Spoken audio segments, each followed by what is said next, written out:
Chapter 2. Briny tears flowed down Sean's nose and into his mouth. "All right, I'll drink it." Just as Sean was about to bury his head in the basin, Laurel kicked it over, and water splashed all over his body. "Back off." Laurel kicked Sean on the ground. "You." Sean was all wet. He bit his lips and looked at Laurel in humiliation, who had stood up from the sofa. "I don't know why Yolanda fell for a loser like you. She's so stupid that she chose to marry you. Now you even want money. Are you crazy?" Laurel spat on the floor and went upstairs without looking back. She had never intended to lend Sean money. She was tricking him. You. Seeing Laurel's back, Sean cried hard like crazy.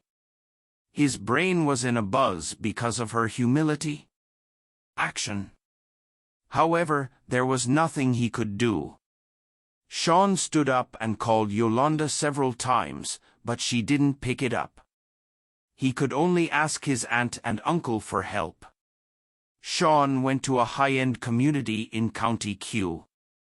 He knelt on the ground and lowered his head. Like a dog, which made Laurel very content. "It's you?" Sean's aunt, Sharon Dillon, opened the door. She looked at Sean disgusted as if he were the god of plague. "Aunt Sharon, my mother is sick and needs money for surgery. Can you lend me some?" But Sharon spat on Sean. "Are you borrowing money from me? What are you thinking about?" "No, I don't have any money." Sharon looked quite impatient. After that, a girl's voice came from the room. "Mom, who is it? Hurry up and pack your luggage. Don't waste any time. We spent more than $30,000 on this trip to Malaysia. You don't want to miss the plane." "I'm coming. One more minute," Sharon replied while closing the door.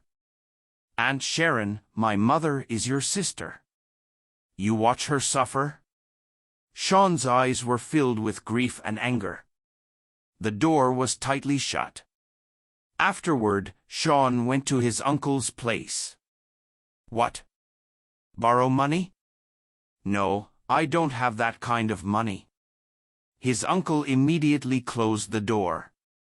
Sean was caught off guard, and the iron door smashed into his nose. Blood flowed down his lips and chin to his neck.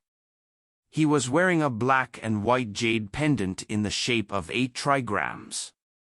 It was a polarity jade that Sean had worn since he was a kid. It sizzled when Sean's blood flowed down on it. Suddenly, the plain polarity jade dazzled. A warm golden light lay across Sean.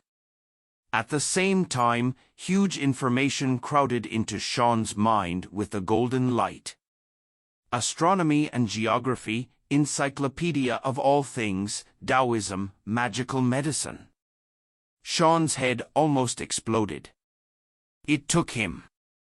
He had a few minutes to clear his brain. Am I dreaming? But isn't it too real? Dual energy cultivation method? Sean decided to try it. He found a quiet place and started cultivating. A night he was past quickly. The next day, when he got up from the park lawn, he was covered in a thick layer of oily impurities. This should be the purification in the cultivation method? Looks like all the information I got is true. I'm so lucky. If the dual energy cultivation method works, then I can also use those medical skills. I can save Mom. Sean jumped into the river and took a bath. Then he walked towards the hospital excited. Look, it's that trash who sold himself to bury his father. When the nurses on duty saw Sean, they pointed at him with contempt. The short-haired nurse said, "I haven't seen you for a day. I thought you were going to abandon your mother. After all, you can't get the money. So, did you get enough money now? I told you to give up. Your mother has mid-stage liver cancer. It's less likely for her to recover. You poor man, don't waste your money. No, I will cure her. Sean replied forcefully. He turned around and went to the ward. After getting the dual energy cultivation method, Sean had become more arduous. The nurse muttered in disdain. Even the dean won't say that he can cure his mother. He thinks he is the best doctor in the world? In the ward, Sean placed his hand on Anne's arm, and he knew well about her situation. Yesterday, those medical skills and Tao techniques just crowded into his mind, so he didn't need to learn them. The 9-yang rejuvenating needle is fine. Sean stretched out his hands and activated the medical skill. 9 golden needles appeared above his palm. Then he took the needles and put them in Anne's body. The 9 golden needles formed of qi landed on Anne's 9 important acupoints and slowly fused into her body. Several minutes later, Anne got much better. Her gray hair turned black, and she looked younger.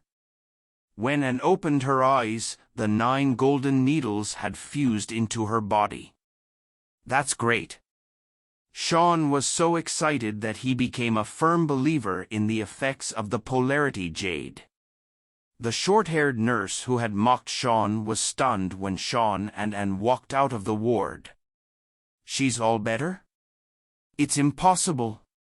She immediately reported to the doctor on duty. The doctor scrutinized Anne and found nothing wrong with her. And was even healthier than young people. That's weird. She was misdiagnosed? While the doctors were confused, Sean borrowed 10,000 online to pay for Anne's medical bill. Then he helped Anne leave the examination room. Mom, slowly. When Sean and Anne got to the lobby on the first floor, they met a group of people. Sean? This loser is a matrilocal son in the law now. A fat man in a black vest looked at Sean with contempt. He was Tiger, a gang boss here. His men called him Mr. Tiger. A tall woman in shorts snuggled into Tiger. She also looked at Sean with disgust as if he was a sick street dog. Micah. The moment Sean saw the woman, he was stunned. Then, he clenched his fists and fingernails dug into his palm. Micah Garcia was his first girlfriend. Sean used to treat her like a princess. But Micah left him because he was poor. Sean did not expect to see her with Tiger now. Sean didn't want to talk to them. He was about to leave with Anne. Hey, how dare you not greet Mr. Tiger? Are you blind? Micah sneered at Sean.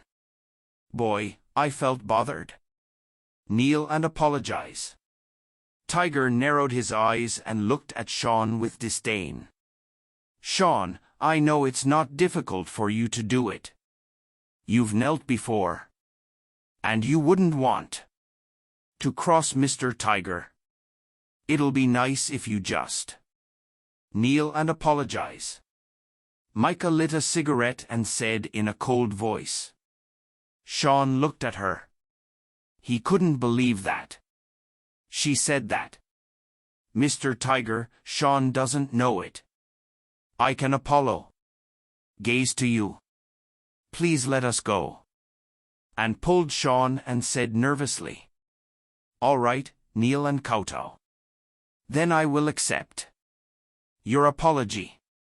Tiger looked down at Anne and said with a fake smile. All right, I'll do it. I can do it. I can do anything. As long as you let Sean go. Hearing this, Anne immediately knelt on the ground. She knew that Tiger was making things difficult for her. But she was just an ordinary country woman. When she faced humiliation from these people, any resistance was futile. For a nobody, resignation was the only way to survive. And pleaded pitifully, "Mr. Tiger, please let us go. Piss off. Say one word, and I'll beat you, you old bastard." Tiger kicked and on the ground, and she looked very painful. Suddenly, there came a bang. Shaun flashed past everyone. The next second, Tiger was hit heavily in the face and knocked down. His left cheek quickly swelled up, and several teeth were knocked out of his mouth. Blood flowed out of his mouth. "How dare you hit my mother? I'll kill you." Shaun kicked Tiger hard for a few more times on the ground. Meanwhile, Micah was startled. She remembered that Shaun had been a piece of trash. When had he become so strong? Micah and the 6 men that Tiger had brought with him did not figure out what was going on now. "I am no longer what I used to be. Today, you'll pay the price for what you have done." Shaun helped Anne up from the ground and it was said slowly in a cold tone, "You hit Mr. Tiger? Everyone, get moving and cut his hand off." Some of Tiger's men realized what had happened. They let out a furious roar before pouncing toward Shaun, followed by the others. Under the effect of the polarity jade, Shaun had become very strong. Every punch and kick was forceful. He felt nothing when Tiger's men hit him. But his fists landed on them like cannonballs. Very quickly, Tiger's men all fell to the ground, howling in pain. You. Micah looked at Shaun in disbelief. She could not believe that he could knock every one down in such a short time. Tiger's men were average street thugs but were good at fighting. No matter what, Shaun couldn't beat them up. Micah was getting distressed. She wanted to see Shaun kneeling like a piece of trash and begging for mercy. She hated to see him knocking Tiger and his men down so quickly. "Shaun, how dare you hit me? Have you ever thought about the consequences of crossing me?" Although Tiger is shocked by Shaun's actions, he still tries to threaten Shaun. "Consequences?" Shaun sneered as he grabbed Tiger's neck and lifted him. He slapped Tiger across the face. "Yeah, I'm quite looking forward to it." Then he slapped Tiger again. "Shaun, stop. You've made a big mistake today. If you don't stop, no one can save you." Micah shouted angrily. But Shaun just sneered. He looked as if he didn't care about it. Then he slapped Tiger again.